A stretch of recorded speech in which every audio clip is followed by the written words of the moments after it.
Priority clearance recognition, Alpha 1. Jolan True, Attack Wing Captains and Admirals, and welcome back to another Antares Shipyard video here on YouTube. This will be the second video in the series covering the cards that come with the Ferengi Faction Pack. More specifically, the Captain and Admiral cards that come from the pack. Also included as a bonus, we have put in the cards from the Decora class card pack. Sitting here at the captain's table, we have myself, Jerry, from the Antares Shipyard. Transporting in all the way from the shipyard, we have David Montgomery. Our newest co-host, who is fresh out of the academy, James Sonos, was not able to make it for this episode, but he will be in future episodes. And our special guest host for this video is coming from the Fremont Reformation League and probably the most knowledgeable person on Gold Press Latinum and the expert in all things related to the Great Material Continuum, Derek. Rule number 18 of the Rules of Acquisition state, a Ferengi without profit is no Ferengi at all. So in this video, we're going to be covering the 6 captains and the 1 admiral that came in the Ferengi Faction Pack with the Decora class card pack. We'll be looking at 4 good combos, overall how well the captains and admirals perform in the game today. We'll be looking at strengths and weaknesses and just overall where they fit. Timestamps for each captain and admiral will be in the description box below. Please comment below what your favorite captain is from this faction pack, or what your favorite build to use one of those captains in is. I would love to hear them, and you can also continue the conversation with us on the Fremont Reformation Discord server. The link for that will also be in the description box below. Please also consider helping us grow this channel by liking and sharing this video. You can also subscribe to the channel, that way you are notified when more subspace communications are released from the Antares Shipyard. Now, on to the video. Computer, engage program. Alright, so we are moving on to our first captain from the faction pack. This one is Prak. Skill 6, elite talent slot, 4 points. Setup, you get to place 2 of those gold press latinums on him. Activation phase, spend 1 gold press latinum and target an opposing ship.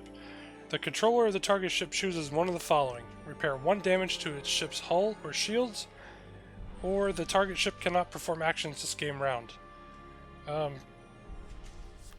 Derek, how about you talk about Prak? I think he would pair really nicely on, and it's going out of faction, but on a Romulan ship that has a lot of hull, especially if he has something like Metaphasic Shield to give him that extra shield as well.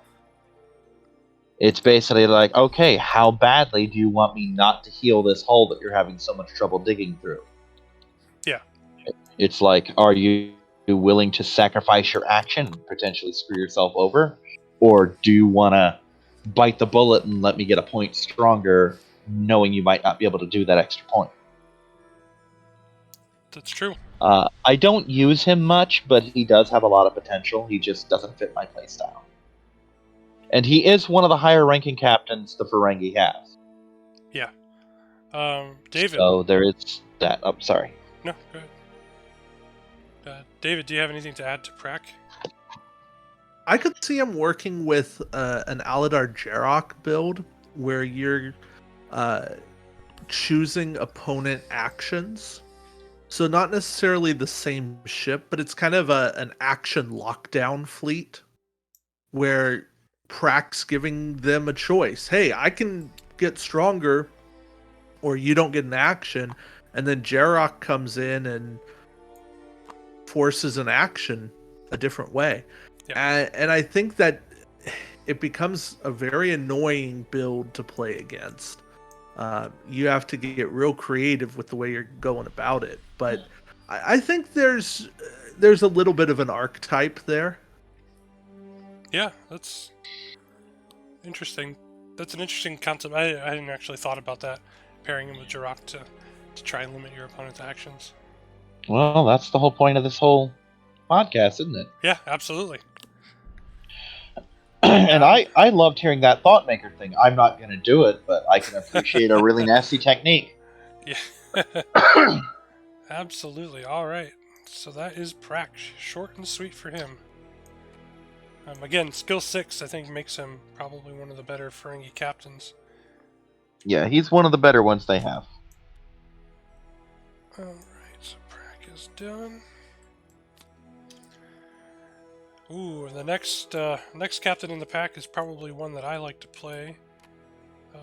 Definitely Swiss Army knife here. This is Yeah, he's pretty useful. Yeah, Daimon Solok, skill 4, elite talent slot, cost 2, so very cheap, even though I got low captain skill. Setup: place 2 gold press latinum tokens on this card, and place 2 crew upgrades beneath this card with a cost of 3 SP or less. So they're face down. Activation phase: spend 1 gold press latinum and flip a crew upgrade beneath this card face up and equip it to the ship, even if it exceeds this ship's restrictions. Remove the other face down crew upgrade beneath this card from the game. Alright, David, what combos did you come up with Mr. Solok here? Necessarily have combos. I think there's just a ton of crew that Solok can bring in. Second of 3 is it second of 3? Second of 5. There you go. Sorry, old RPG character. Second of 5 is one of my favorites to tuck under there, because then nobody can mess with Second of 5 until I'm ready to use him. And I think that's just one of the ways you play Solok. To me, Solok is this, okay, what do I want to have in case of emergency? Break glass. A ganker's one thing. You can have... You don't necessarily have these combo enablers, but they're characters who just do different things. Like I've run Michael Jonas under Solok. I could see running like Tiro. There's just different things. And you can run Ferengi crew under there too. There's certainly good ones there. Grawl is intriguing. Grilka's not bad if you right you can put Grilka down there, and if you find your opponent's got a bunch of Latinum abilities, bring her out. You find that they don't, bring your other crew out. That way you're not wasting the slot and the points. My suggestion was going to be to put Grilka or Grilka and Grawl under there, and to combo the crew with some of the other ones like Nava, Cole and Nava. Yeah. Who just get bonuses from discards. Oh yeah. But yeah. I will say that when I play with Solok, the reason I play with him is, as I said in the opening when I pulled him, is he's a Swiss Army knife, and as David pointed out, he's definitely one of those cards that you have the crew underneath that's kind of break glass in case of emergency. He's very good. Yeah, second of 5 is one of those ones I like to hide under him, along with Deanna Troi from the Enterprise E. She's the one that allows you to turn cloaking off on people. Oh. So I'll bring those two, so I kind of cover. I can take care of a cloak if I need to, or I can gank a linchpin in a build. But what works in Solok's favor is his low captain skill in this case, because you spend the gold press latinum, and then you could do second of 5 or Deanna Troi as the action. What the ship that I think would benefit him most would be on Lurin's Bird of Prey, because then you get the ability to use his low captain score in the movement phase, and then you get to jump to the front of the line when it comes time to shoot. Yeah, he either belongs on Lurin's Bird of Prey or the friendly ship. Yeah. So he on Lurin's Bird of Prey and Bractor on Nunk's Marauder or one of those is just absurdly dangerous. Yeah, so Daimon Solok, I like him. I think he is a good captain, even with his low captain skill, because it just gives you even more utility to do something before your opponent. Because this attack wing has turned into, I think somebody had put it as a arms race and captain skill now. Some of the lower captain skills like Bractor pay off because his relies on him being slower to shoot than everyone else. Yeah.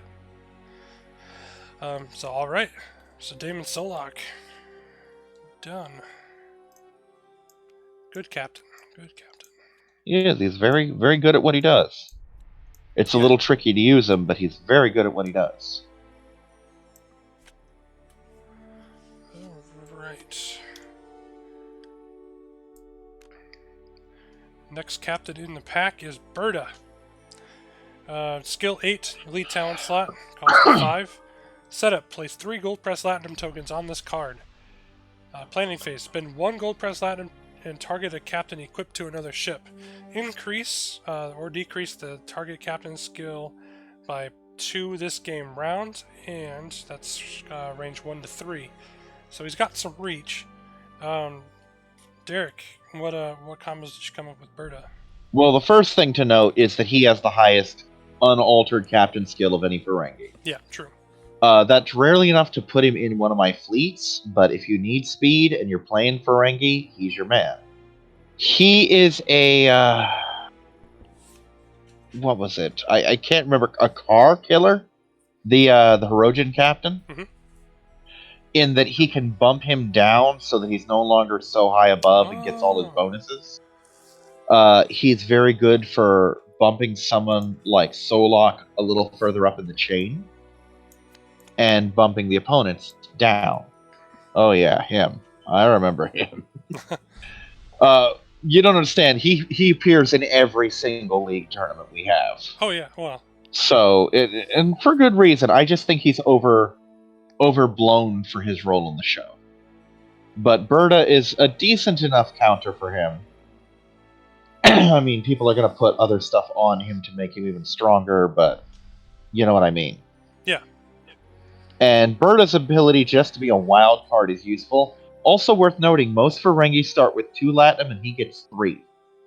That is also true. So you put Rules of Acquisition on him and bump that up to 9, and he is going to be a nuisance throughout the game. Oh yeah. All right, David, you got anything to add to Birta? I'm guessing you pulled out Gol Madred. I have not yet. No. Oh, okay. So, a friendly Gol Madred. You can bump up. You can either bump up your own Madred captain skill, making yours more potent, or if you've already done that and you're running like a skill 10 Madred, you can knock down an enemy captain skill, and it's this arms race. Mm-hmm. Sometimes it's not just boosting your own captain skill, it's dropping down somebody else's captain skill. And you could combo that with against Carr and just take him out completely. Yep. Sure. Which is crippling to a lot of builds. It is. Well, losing your captain is a very crippling event. Yeah. There are very few ships that can get around that. I think it's Scott right now is running a very potent Madred build. But you learned to dread Madred. Yes. One of the other things I've thought about is Birta's the perfect counter for Gornail, Meridor Gornail. Ooh. Yeah. Because you can drink the ale, get the bonus dice, and spend a gold press latinum and boost your captain skill right back up. Yeah. So yeah, he's good. It's just that his ability isn't as impressive as some of the other stuff that the captains bring to the table. No, and I probably thought that when I reviewed this pack myself, but now looking at other combos we have and things that exist in the game, this modifying captain skill is certainly not a bad ability. It's not. And I think that and to be fair, to be fair, when I refer to captain skills, I'm referring to the older pre-Latinum ones where you're going to have to do stuff to bring them up to these things. Oh, yeah. Because the old Ferengis live or die by their captain skills. Yeah. They do.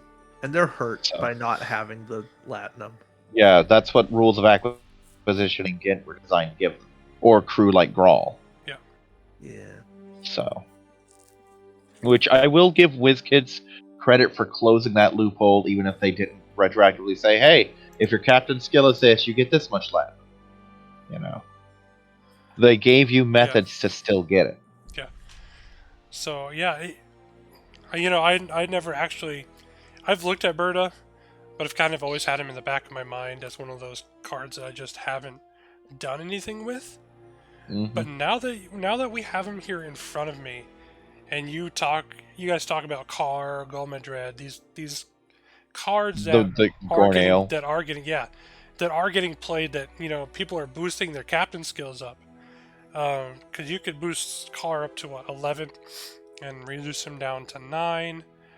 Madrid, you could boost him up to 10, reduce him down to 8.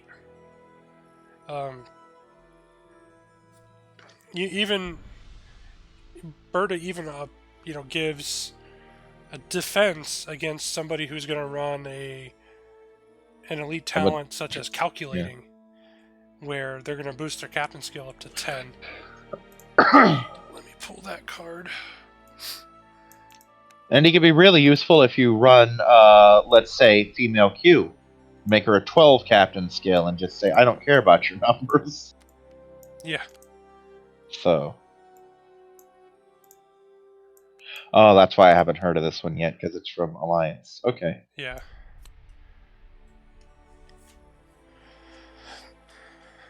Although, that's activation phase. And if you want to have some real fun with it, put that thing on Goss's Marauder. Or no, it has to be Ferengi. That has to be Ferengi.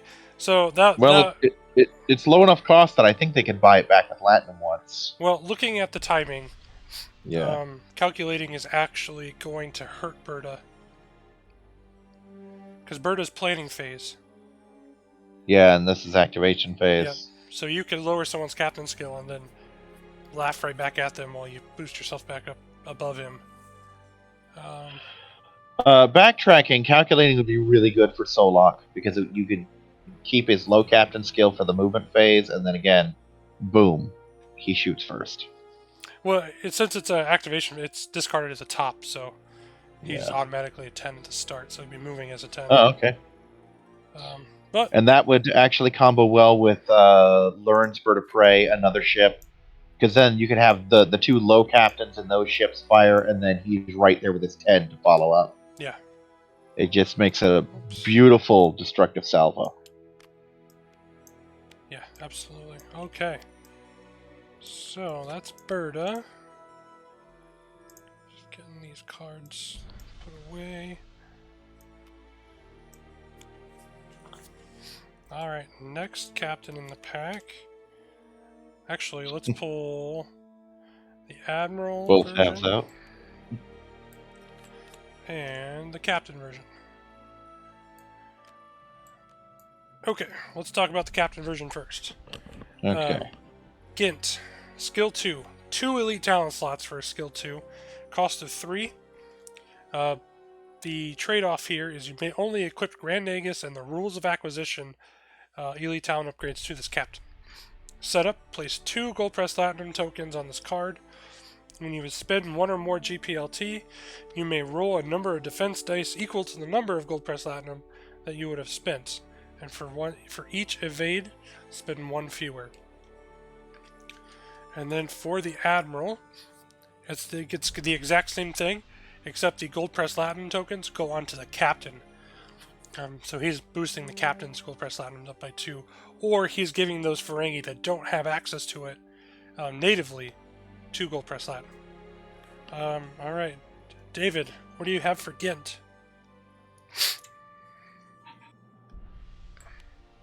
So, I don't have much. I want to like Gint.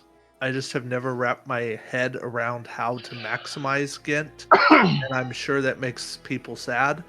But Gint is not one that has suited my play style. I think his best use is whenever you're buying something back. But yeah, I just even using the battle station tokens, it works. So yeah, I won't waste more time talking about something I'm not good at. Sure.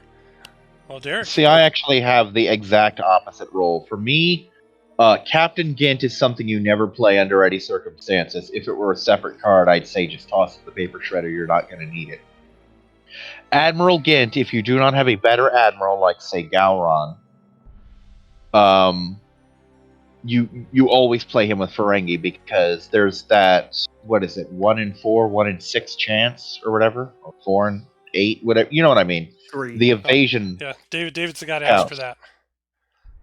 There's always that chance that you could just flat out save your Latinum, which prevents you from having to spend so many points on rules of acquisition to keep your Latinum train rolling.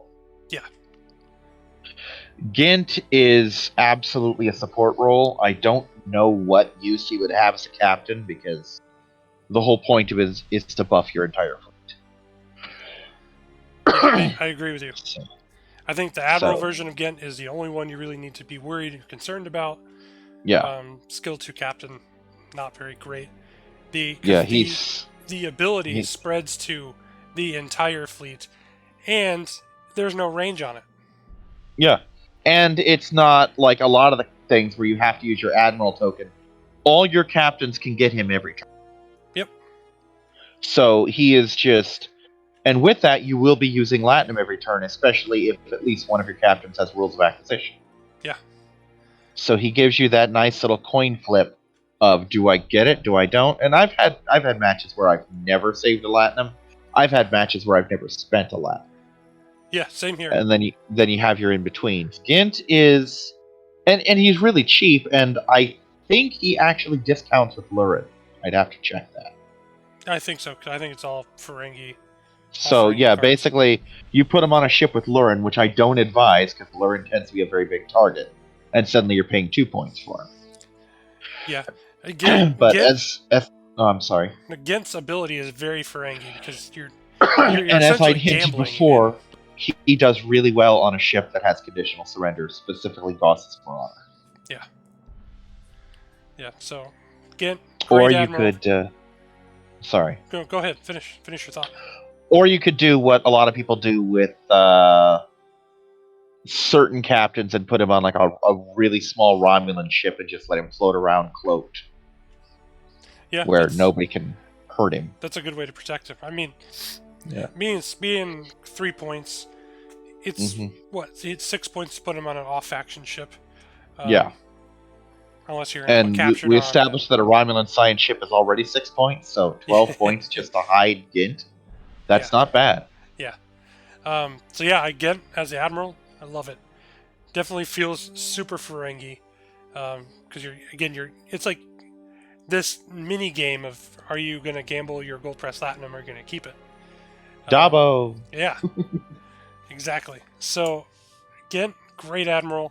The captain version is meh for me. He's absolute garbage. I'm sorry to say that about anything in this faction pack, but he's absolute garbage.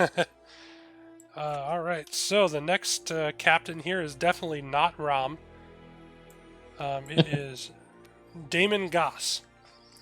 Well, the last captain was definitely not Rom too. Yeah, that's true. Rom just keeps appearing in this pack. He does. Setup. Place 3 gold press Latinum tokens on this card. Planning phase, target an obstacle. Spend 3 gold press Latinum and place 2 time tokens on this card. It's got a continuous effect. While this ship is within the range of the target obstacle, this ship rolls plus 3 defense dice. Skill 5, elite talents, cost of 3. I have a love-hate relationship with continuous effects. But Derek, do you have anything for Goss? First off, he has to be played with Gint, because you're rolling 1 die for each of those Latinum, and you could potentially save them all. Secondly, you have to play him with rules of acquisition, so you get at least 3 chances to do that. Yeah. So he is... Now, you don't necessarily have to put Gint on him, but he needs to be played in a fleet with him. Yeah, I mean... And that's the only way you're going to get any kind of value out of him at all. Yeah, because spending 3 gold press Latinum is... That's... Because he's one of those captains who gets a lot of Latinum, but he also spends all of it in one go. Yeah. But if you're in a heavy obstacle game, if it's one of the ones that can heal you or take off the Oxes, then you just want him to float and orbit that thing the whole game. And if that's the case, you might want to cross-faction and put a dorsal phaser array or something like that on him so that the Decora's only singular front arc isn't going to hurt you. Because that's something we haven't mentioned, is that the Decoras only have that front arc. That's a good point, yeah. Alright. David, do you have anything to add for Goss? No, I have never seen Goss used productively. He is tricky. It's just obstacles. You have to be playing with obstacles. And they're just better captains. Yeah, there's better Ferengi captains. Mm-hmm. Yeah. I like the effect if you can get it to work, but even then, once you have it working, your opponent's probably going to shoot somebody else. I feel like Daimon Goss works best in mission play, when you know there's an obstacle on the board and your opponent needs to target you. Yeah. Or if you're playing one of those things where the obstacle itself is trying to kill you. Yeah. Oh, yeah. Because that's where I've actually used him in one of those, and he really shines in that particular field. The turmoil OP, I think. Something like that, where your tokens shoot at you. Mm-hmm. Because then you get next to the obstacle and say, "Okay, have fun hitting me with these extra dice you're giving me." So I guess here's my question for you guys. Yes. Can he target multiple obstacles? I think it says an obstacle specifically, and WizKids is really anal about their wording, so I would say no. And I think he only has one continuous effect token.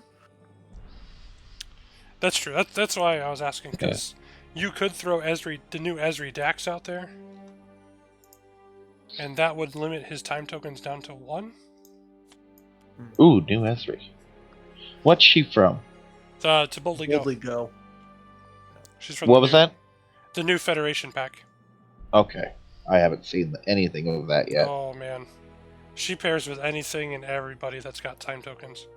That's really good. I mean, it doesn't handle weapons, but that's what Arsenal's for. She's a key piece in that Medred build that Scott's running.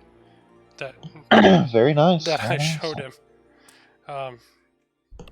Well, shame on you then. Yeah, it's okay. There's a few people running it actually. You can find them in the Fremont Reformation. I'm just glad we have another Ezri. I always liked her as a character. Yeah, that's the first one. We had Ezri Tegan, which is the Mirror Universe version, but that's our first Ezri Dax. All right, so we'll get Not Rom out of here. It's kind of funny that Rom himself isn't even in this. Oh, and there's the man himself. Yeah, and I think, if I'm correct, I believe this is not Neelix. Possibly. Yeah. So this is Lurin. Skill 7 Elite Talent slot, 5 points. You do not pay a faction penalty when you equip this card or Ferengi upgrades to this ship. Ferengi upgrades equipped to this ship cost -1. Okay, so he wouldn't minus. He wouldn't discount Gint, but still 3 points. Admiral Gint, worth it. Setup: place 2 gold press platinum tokens on this card. All right, Derek, this is your guy. Lurin is the best captain the Ferengi have, hands down. He doesn't have a unique platinum skill, but he doesn't need one, because he turns any Ferengi or any ship into a Ferengi ship, and then adds a discount on top of that. Yep. And you've already got it out. This is the ship you want to play him on. You want to run him on the Scimitar. You want to run him with Chemosite. You want to run him with either 2 Ferengi torpedoes or a Ferengi torpedo and a Romulan bridge crew. Yes. Because now you have this infinitely cloaked 6 defense dice ship that is throwing off 6 dice torpedoes, front and rear arc, and auxing people. And if you could bring out the maneuver card real quick for the Freeman Warbird. I don't actually have it. Okay. The Scimitar is absurdly agile. It's got like 1 bank green, 2 forward. Well, now you're moving 3 bank green, 2 forward green, 3 forward green, 4 forward green. This thing is not, due to the Chemosite, in any way hindered with its green maneuvers. Yeah. So you can effectively play this thing as though it were doing white maneuvers and still clear your Aux from cloaking. You cannot underestimate how deadly Lurin is on the Scimitar. And he works on any ship, but this is the ship he belongs on. Yep. Yep. I can attest to this because I've played against this Scimitar, and you convinced me that this ship was awesome with Lurin on it. And Yes, so much so that I actually flew it at Nationals, and it did well. It did very well. It's devastating. The Scimitar is absolutely devastating with Lurin on it. Especially if you have, again, the Romulan bridge crew or 2 Ferengi torpedoes. Yep. Because then you can fire them every turn in your rear arc on one of the most agile ships in the game. Yep. While cloaked forever. And if for some reason they slam you with an Ox, you just use a Latinum to clear that Ox. And meanwhile, you're using Gint to give him free battle stations. Yep. On the Scimitar. Yeah. It's a crazy good build.